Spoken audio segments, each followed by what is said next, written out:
Bueno, ayer la agrupación Hijos daba a conocer que falleció el genocida Oscar Lorenzo Reinhold, quien, recordemos, fue condenado a perpetua por delitos de lesa humanidad cometidos en Neuquén y Río Negro. Tenía el beneficio del arresto domiciliario en Buenos Aires. Queremos charlar sobre este tema con David Lugones, quien fue testigo en varios de los juicios que se hicieron en la región por delitos de lesa humanidad. ¿Cómo estás, David? Buen día, Judith, buen día, Santiago, buen día a toda la audiencia. Bueno, te convocamos para hacer un ejercicio de memoria, David. ¿Quién fue Oscar Lorenzo Reinhold? Bueno, es tremendo lo de Reinhold. Primero voy a comentar algunas cosas porque, mira, para darles una idea, en el primer juicio de la escuelita por lo que sucedió acá durante el terrorismo de Estado a partir de 1976 en nuestra región, en ese primer juicio que se hizo en el 2008, la carátula se titula Oscar Reinhold y otros sobre privación ilegítima de libertad, secuestros, torturas. O sea, digamos, fue de alguna manera un símbolo de la represión y el terrorismo de Estado aquí en nuestra región, ¿no? Reinhold era el jefe de inteligencia de toda la brigada, digamos, de la 6ª Infantería de Montaña, pero que abarcaba todo lo que se denominaba en el ejército la subzona 5.2. Esto es que abarcaba toda la provincia de Neuquén y buena parte de la provincia de Río Negro. Para dar una idea de la provincia de Río Negro, desde los secuestrados y desaparecidos de Catriel, todo el Alto Valle y hasta Jacobasi, Ingeniero Jacobasi en el sur. Y por supuesto toda la provincia de Neuquén, que a veces yo cuento la dimensión. Hay desaparecidos en Chosmalal, en Junín, en San Martín, en Bariloche, en Bolsón, en Jacobasi, en Cobunco, en Barda del Medio, en Cinco Saltos, o sea, bueno, todas las localidades del Valle, en Neuquén, en Cutralcó, Plotier. O sea, la verdad que, bueno, y él era el jefe de inteligencia, pero más que el jefe de inteligencia, los distintos juicios demostraron que era el que decidía sobre la vida, la muerte, los secuestros. Reinhold era mayor en ese momento, tenía 41 años en 1976, y recordemos que en nuestra región, en nuestras dos provincias, son casi 400 las personas que fueron secuestradas, torturadas, en algunos casos dejadas en libertad, sobrevivientes, y hay 54 asesinatos que hoy están esas personas desaparecidas. Y Reinhold era el jefe de todo esto. En el la mayoría de las víctimas, por cierto, entre 16 y 30 años, ¿no? Muy jóvenes, estudiantes, trabajadores, militantes sociales, políticos. Y Reinhold acumuló, fue condenado en 7 causas, en 7 juicios, fue condenado. En el primero fue condenado a 25 años de prisión. En el segundo juicio de la escuelita, 24 años de prisión. En el tercer juicio a perpetua. En otro de los juicios también a perpetua. Se lo juzgó en Bahía Blanca y también por otras causas y también a perpetua. Así que es tremendo, ¿no? Tremendo. David, ¿en algún momento habló Reinhold? No, nunca. Yo te voy a contar, les voy a contar ya a la audiencia algunas cuestiones. Bueno, para finalizar de esto, digamos, sumé la cantidad de víctimas por las cuales él fue condenado, son 87 víctimas, acusados, o sea, condenado por secuestros ilegales, por torturas en todos los casos, por secuestro y torturas en todos los casos, pero en muchos de los casos por homicidio, y en la última que fue condenado también por violación a compañeras y abuso sexual reiterado. Este es Reinhold, digamos, ¿no? 87 víctimas que fueron demostradas en la justicia, en la cual él ejerció, digamos, todo este poder de vida y de muerte.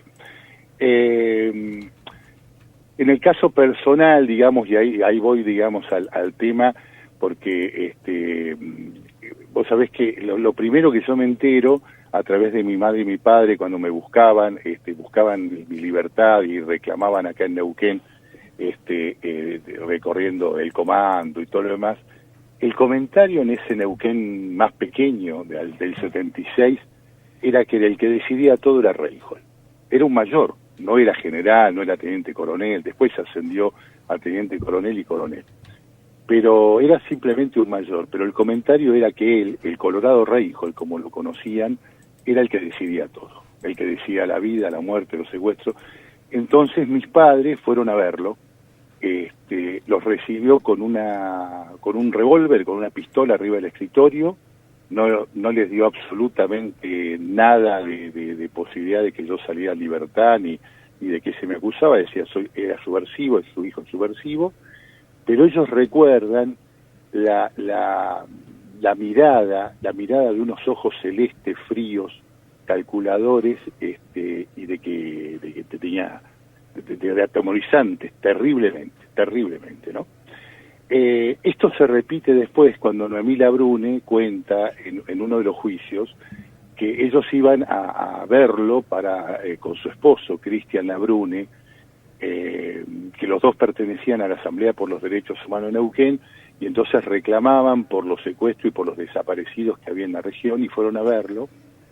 Y era tal el terror, contaba Noemí en uno de los juicios, que por debajo de la mesa, ellos sentados uno al lado del otro, Noemí y Cristian, se tomaban de la mano para tratar de no temblar y de no sentirse tan aterrorizados cuando Reinhold les decía las cosas que decía, ¿no? Así que para dar una idea de Reinhold, esto, pero además en mi caso particular me sucedió algo muy extraño de alguna manera, ¿no? Yo nunca le vi la cara. Al único que le vi la cara como testigo en el juicio fue al mayor Farías, que fue el que me trajo desde La Plata hasta Neuquén, yo estuve en el centro clandestino de detención de Escuelita, él era el jefe, Reinhold, de todo esto. Y en el último día, después que me habían torturado, me hacen una declaración, siempre vendado, ¿no? Me dice a alguien que me van a preguntar una serie de datos y cosas mientras alguien escribía a máquina, siempre en la sala de tortura que tenían ahí en la escuelita, pero en este caso sin tortura me dice, bueno, ahora vamos a hacer algunas preguntas para completar una serie de datos, nombre, esto, lo otro, nombre de los padres, qué hacía en La Plata y todo lo demás, mientras alguien escribía mal. Entonces la persona que me interrogaba, en un momento yo le digo, al día anterior había sido torturado, le digo, como le dije al de ayer, y me dice, el de ayer soy yo. Yo no le había reconocido la voz, ahí sin tortura, digamos, con otro tono, no le había reconocido la voz. Dice, el de ayer soy yo, o sea, era el torturador. Y en determinado momento me pregunta si yo profesaba alguna religión. Le dije que sí, que la religión católica, como mis padres. Y entonces me dice, esa persona me dice, sí, tengo una relación espiritual con tus padres. Yo no entendí nada ahí de qué se trataba. Cuando quedo en libertad, le cuento a mis padres, me cuentan ellos de Reinhold, y mi padre me dice que había hecho un cursillo de cristiandad con Reinhold en Roca, que fueron de los primeros cursillos de cristiandad, que son retiros espirituales de 3 días que hacía acá la iglesia de Don Jaime, después los empezaron a hacer acá en Neuquén, que lo había hecho con Reinhold. No podía creer. Era él. Era él. Así que lo de Reinhold es el responsable condenado en el juicio por 87 víctimas, ya digo, por secuestro, por tortura, por privación ilegítima de la libertad, por abuso sexual, violación y homicidio. Así que este es Reinhold, ¿no? Reinhold termina, no cumplió, digamos, condena en cárcel, siempre fue domiciliaria.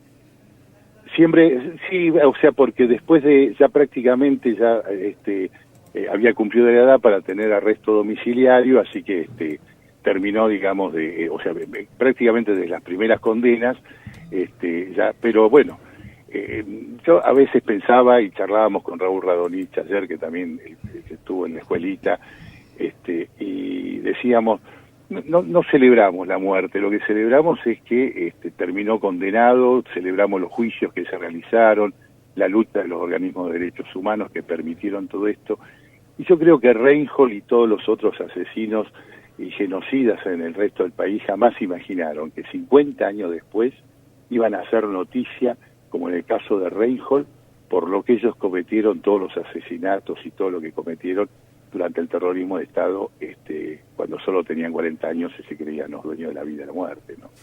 Nunca imaginaron esto, o nunca imaginaron, a principio de año, estuvimos allí en el predio donde estaba la escuelita, en los fondos del batallón, acá en Neuquén, con un documental hermosísimo que ha hecho la Subsecretaría de Derechos Humanos de la provincia. Decíamos, jamás se imaginaron acá, cuando nos tuvieron acá, que 50 años después, todavía, o sea, el pueblo argentino, las movilizaciones, las nuevas generaciones, íbamos a recordar a los que no están y a lo que sucedió y a los genocidas como esto, ¿no? Así que este es su derrota, digamos, ¿no? Y esto es lo que sí celebramos y esto es lo que demuestra esta lucha, que hay que, por supuesto, continuarla y que hay que mantenerla, que hay que mantener viva la memoria, porque, bueno, hoy tenemos un gobierno nacional que pretende que todo esto se niegue y una parte de la sociedad que se prende en esto. Pero bueno, la mayoría del pueblo argentino lo demuestra, millones de personas en la calle, padres, abuelos, hijos, nietos, bisnietos, manteniendo viva la memoria, ¿no? Gracias, David, por tu tiempo. No, gracias a ustedes y como siempre gracias a la radio que mantiene viva la memoria y la verdad y la justicia a través del tiempo. Gracias, bueno, hasta luego, un abrazo para ustedes y para toda la audiencia.